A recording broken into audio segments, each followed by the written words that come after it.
In this video, we will continue our review of differentiation by finding dy dx for the given expression. Now this looks a bit different than our previous examples. The key reason is that it's not an explicit function. By that I mean typically what we've seen is we have a function y equals f of x. So to calculate dy dx, what we need to do is apply our rules of differentiation to f. So that would be an explicit derivative. In this case, no matter how hard you try, you're not going to be able to write y explicitly as a function of x, or vice versa, x explicitly as a function of y. So what we are going to need to do is use something called implicit differentiation. So as a reminder, for implicit differentiation, what you do is you differentiate both sides of the equation with respect to x, and then 2 and 3 essentially tell you isolate the dy dx. Move all the dy dx terms to one side, divide off so it's by itself.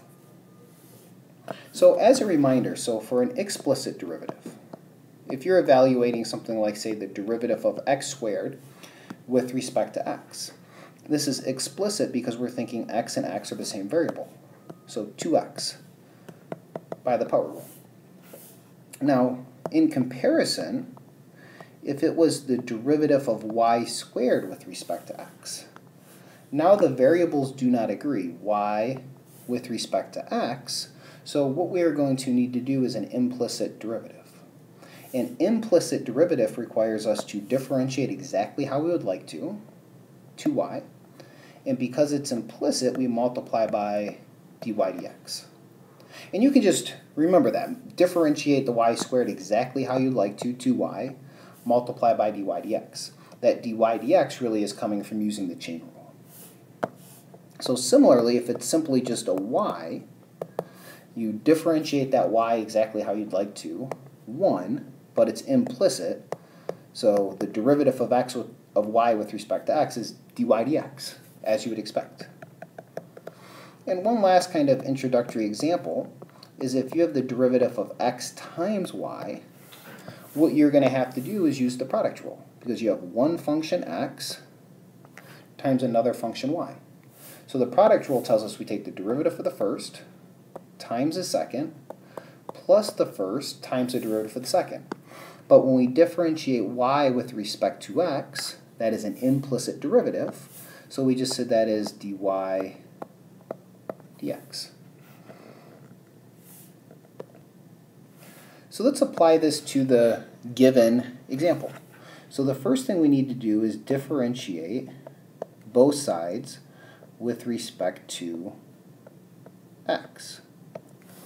So on the left-hand side, when we differentiate with respect to x, we have tangent of x over y. When you hear that of, that indicates a composition.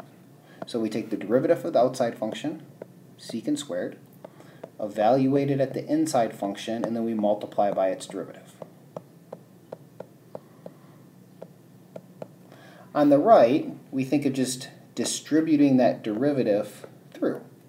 The derivative of x with respect to x is 1, plus the derivative of y with respect to x, we moments ago said is dy dx. So continuing on the left, we need to differentiate. So we have the secant squared x over y hanging around, and this is multiplied by the derivative of x over y. So using our quotient rule, we have low d high minus high d low, so y with respect to x is dy dx, all divided by y squared. And this is equal to 1 plus dy dx.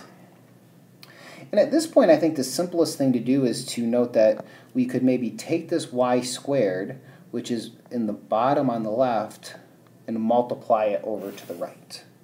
So on the right-hand side, we would have y plus y dy dx. And on the left-hand side, we can simultaneously take this secant squared of x over y and distribute it through.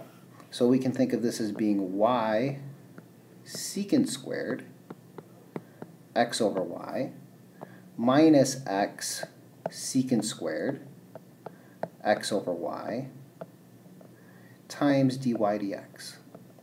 And note we have two terms with dy dx. And let's go ahead, because of the minus sign here, let's go ahead and group that over on the right, put all the other terms on the left. So we have y secant squared x over y already on the left, and we're going to subtract over y. Then on the right-hand side, we have a dy dx, which is being multiplied by a y. And we are going to add over x times secant squared x over y, more of them. So I just immediately pull that dy dx out. So x secant squared x over y. And now our last step is to just algebraically isolate. So take this quantity that's being multiplied by the dy dx and divide both sides by it. So you have y secant squared x over y minus y already on the left, and we're dividing by y plus x secant squared x over y.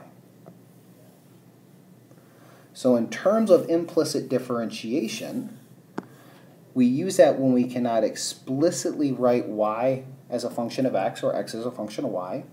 You start off by differentiating both sides, and at this point where you finish the derivative, the calculus is over, and then it becomes algebra to isolate the dy dx.